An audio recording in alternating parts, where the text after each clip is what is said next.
Thank you so much, Ambassador, for your very kind introduction, for your years and years of service in some of the most difficult places that we ever send our ambassadors and representatives. You've always done it with gusto and enthusiasm and to me, a great hospitality whenever our paths crossed. I've spent the last few months advocating for a series of proposals on Afghanistan. I want to quickly summarize and outline those proposals, my reasons for them, and then talk about why the strategy review that President Obama is now leading is so essential. A fundamental question is whether stability in Afghanistan is in our security interest.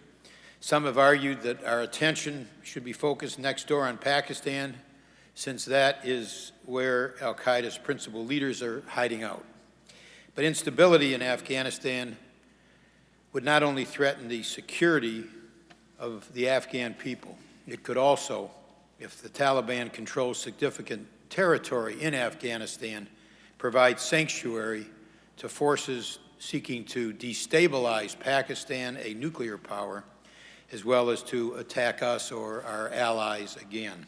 So our interests in Afghanistan are significant. While General McChrystal says correctly in his assessment, his public assessment that's already out there, that, quote, the insurgency in Afghanistan requires an Afghan solution, that this is their war, in his words, we and our allies can be helpful to their success in a supportive role. And I know that General McChrystal would surely agree with that as well. A second fundamental question is whether we follow a counterinsurgency strategy, so-called a counterterrorism strategy, or some blend of the two. I agree with General McChrystal on the need for a counterinsurgency strategy with a focus on protecting the Afghan people.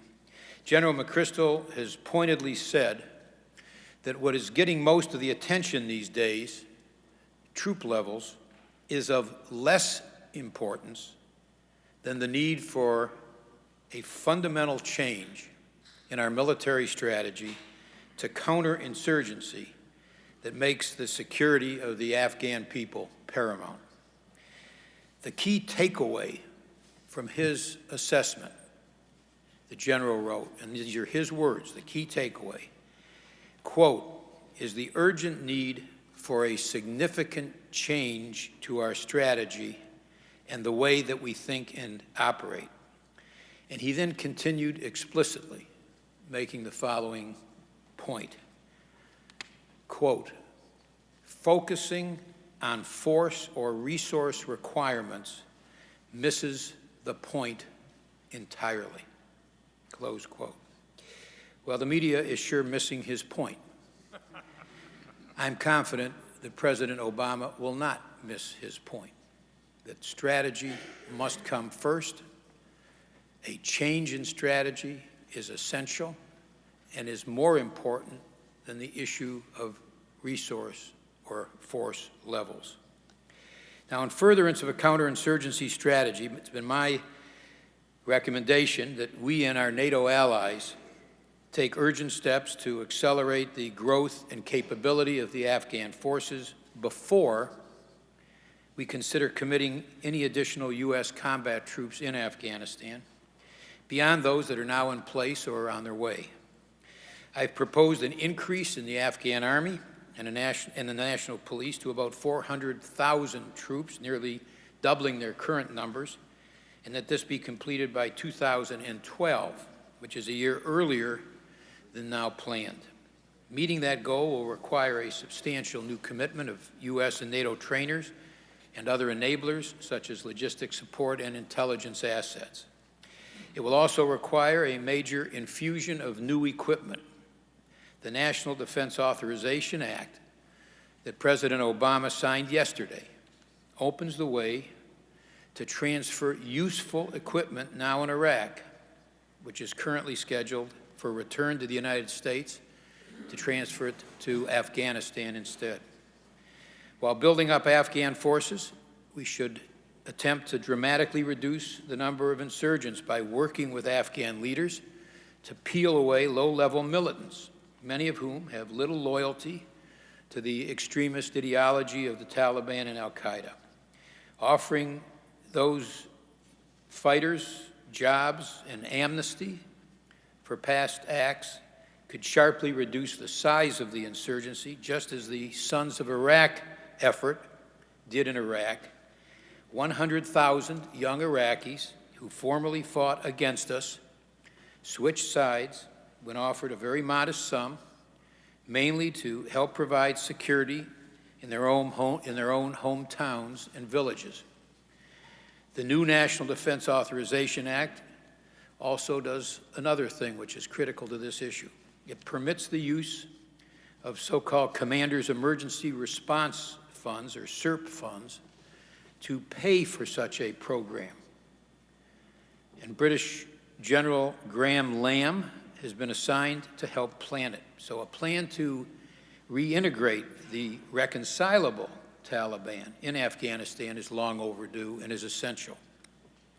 We must also make a commitment to and substantial investments in the improvement of the Afghan government's performance, as well as the expansion of economic opportunity for the Afghan people.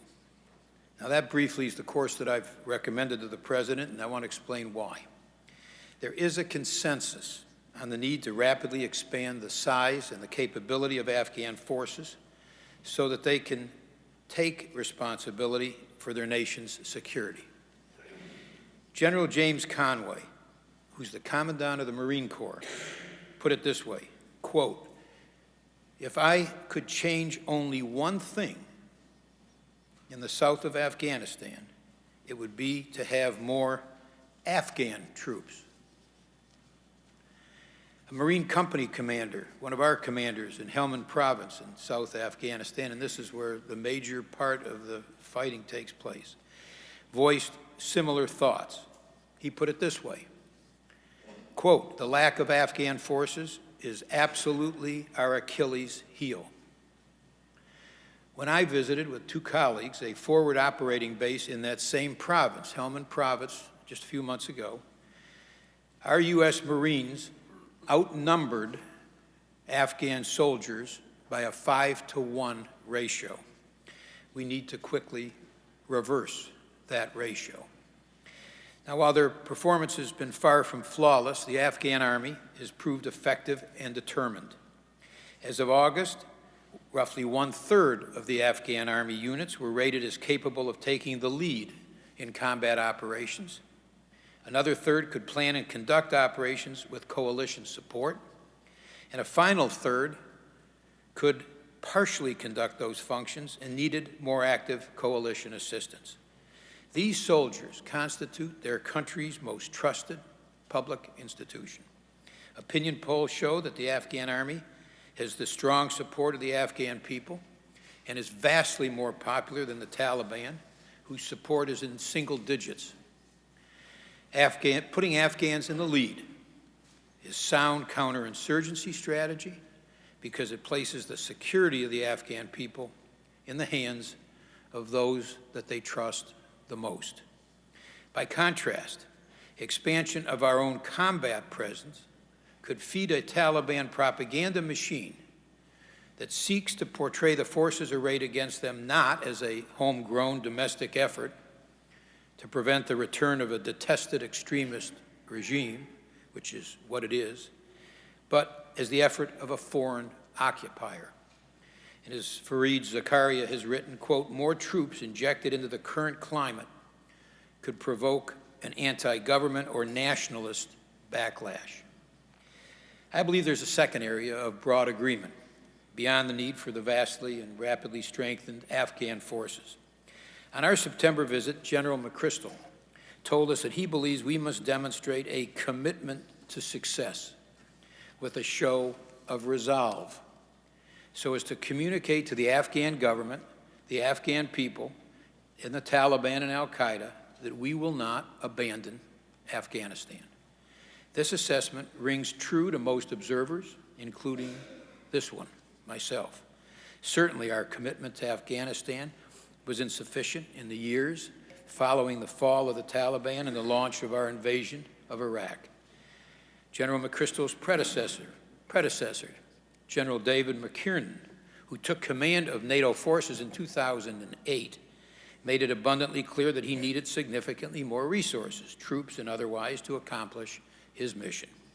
As General McChrystal pointed out in his assessment, quote, "Our campaign in Afghanistan has been historically under-resourced." Now, with that background, it is little wonder that the Afghan people, at least many of them, doubt our commitment, and that the Taliban and al-Qaeda have managed to take the initiative in many areas of Afghanistan. But that brings us to a conundrum. While we need to demonstrate renewed commitment, if we do so by focusing on more and more U.S. combat troops, we endanger the very success that we seek. Solving this puzzle is hard, but it is not impossible. We have already a thoughtful model to follow. British Prime Minister Gordon Brown recently outlined his nation's approach to Afghanistan.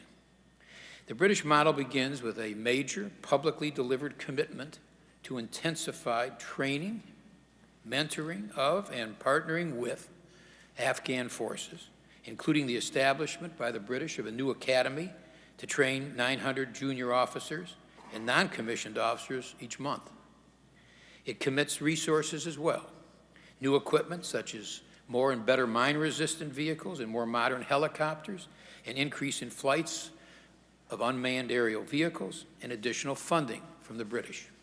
It includes a small commitment of additional British troops to 9,500 total, which is an increase of about 5%. But, and this is crucial, even that small additional number of troops is contingent on major commitments by the Afghan government. A new contract between that government and the international community in which Afghanistan would commit to the major expansion of the number and use of its security forces, to take action against corruption, and to a more inclusive political process that includes outreach to reconcilable elements of the insurgency and greater local control of Afghan affairs. Prime Minister Brown's commitments are also contingent on his receiving for that plan international support from NATO. The British model demonstrates renewed resolve by dedicating significant new resources, by committing to the counterinsurgency strategy, and by demonstrating enhanced capability, while at the same time it minimizes the perception of a foreign occupation. The few additional combat troops are a small part of a broad list of actions demonstrating resolve, without the negative effects of a much larger Western combat presence or footprint. NATO Secretary General Rasmussen has made a similar case. He recently said, quote, "Our populations, Afghan and international, want to see the beginning of transition to Afghan lead. That means," he said, "from a security point of view, Afghans taking the lead responsibility province by province with international forces in a supporting role." I believe if President Obama were to stand alongside Prime Minister Brown and the leaders of other NATO allies and announce a NATO-Afghan initiative along the British model, that he would win support of the American people, their representatives in Congress, and the Afghan people whose future hangs in the balance, even if the President decided not to include a large combat troop increase.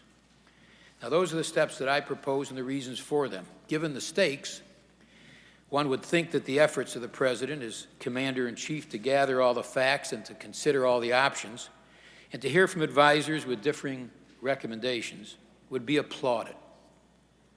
Instead, we have media coverage that anticipates, sometimes I think eagerly, a conflict between President Obama and General McChrystal.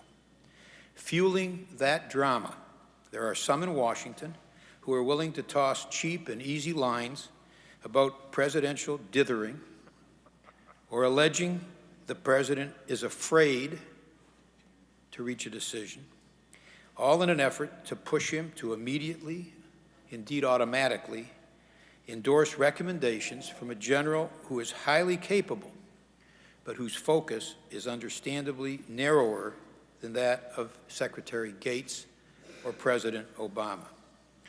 This pressure on the President goes beyond mistaken. It creates a political environment that is not just poisonous, it is dangerous. It creates growing pressure for decisions before the President has considered all the options, when what the nation needs and our troops deserve is careful, thoughtful deliberation. The wrong decisions could endanger far more lives than taking the time needed to deliberate and reach the right decisions. History teaches us that in matters of national security, hasty decision-making and undue deference to one or two advisors can pave the road to disaster. If we could travel back in time, don't we think that President Kennedy would tell us that he wished he had taken the time for his own deliberations rather than immediately accepting his military advisor's recommendation to undertake the Bay of Pigs invasion? After President Bush took the time to deliberate, before he decided upon a surge in Iraq, he decided not to follow his field commander's recommendations against the surge.